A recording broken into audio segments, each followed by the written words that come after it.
I'm here today, actually for a combination of reasons. I have a Farm Bureau event here in about a half an hour, but the reason I'm here specifically is to announce the introduction, I think tomorrow or Monday, of legislation that is called the Having of Congress Act, or the Citizen Legislators Act. This bill would not essentially, but specifically do what presidential candidate Governor Perry has proposed, and that is to have the days that the Congress is in session a year. We limit our congressional sessions days to 60 business days per session, which would be 120 for a full 2-year term. It also halves the salaries of representatives and senators in their respective leadership offices.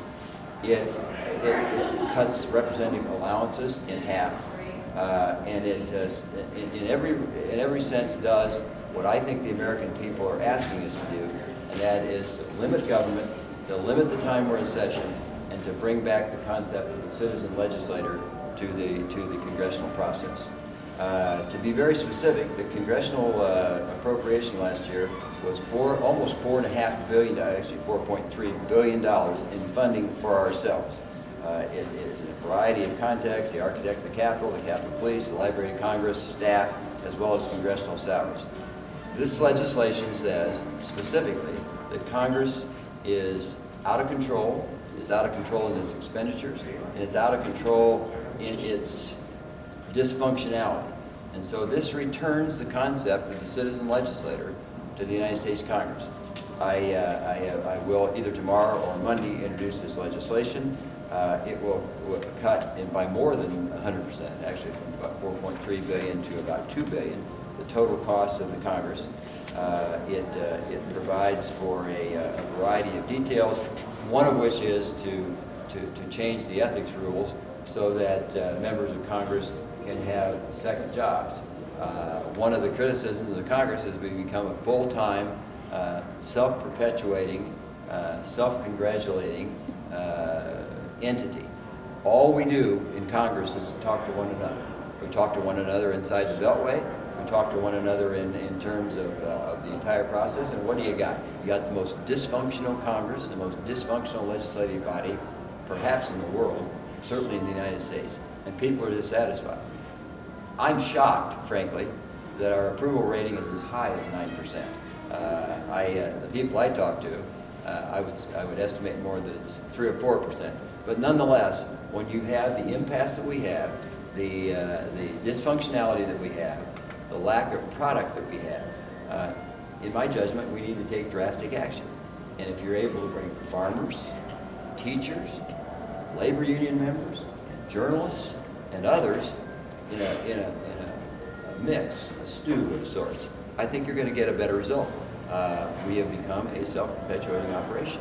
We don't listen to Main Street, and as a result, Main Street is rebelling, and I think this bill does a lot, if implemented appropriately, to change the mood, to change the result, to change the product. I want to emphasize that we're cutting benefits in half, we're cutting salaries in half, we're cutting office allowances in half, and I think that's appropriate. We also do not allow grandfathering in. We do not allow existing members of Congress to grandfather their salaries, grandfather their benefits, grandfather their office allowances in.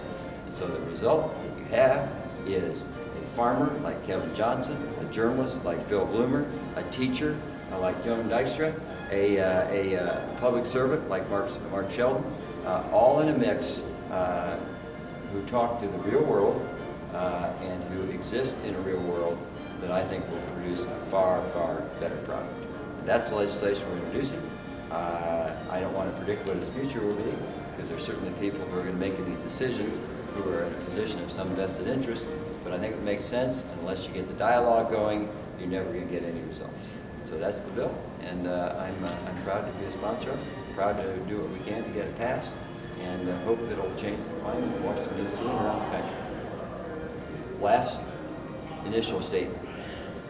Unlike a lot of my colleagues, and I would suggest most of my colleagues, I actually do talk to people in the real world. As a matter of fact, there's one of my call sheets where I call people every day. I knock on doors, I go to restaurants, I go to coffee shops, and people are extraordinarily unhappy with the United States Congress.